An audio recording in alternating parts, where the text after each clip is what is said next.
الحمد لله رب العالمين الرحمن الرحيم مالك يوم الدين إياك نعبد وإياك نستعين اهدنا الصراط المستقيم صراط الذين أنعمت عليهم غير المغضوب عليهم ولا الضالين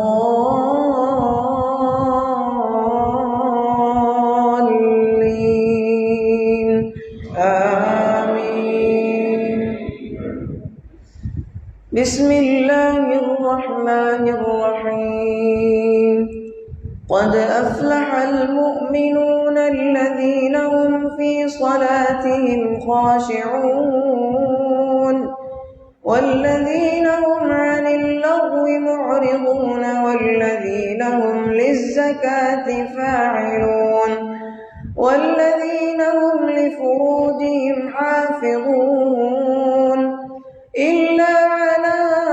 أزواجهم أو ما ملكت أيمانهم فإنهم غير ملومين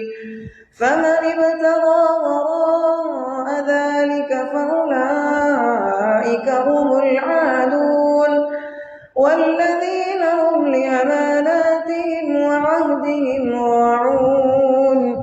والذين هم على صلواتهم يحافظون أولئك هم الوارثون الذين يرثون الفردوس هم فيها خالدون ولقد خلقنا الإنسان من سلالة من طين ثم جعلناه نطفة في قرار مكين ثم خلقنا النطفة علقة فخلقنا العلقة مضغة فخلقنا المضغة عظاما فكسونا العظام لحما ثم أنشأناه خلقا آخر فتبارك الله أحسن الخالقين.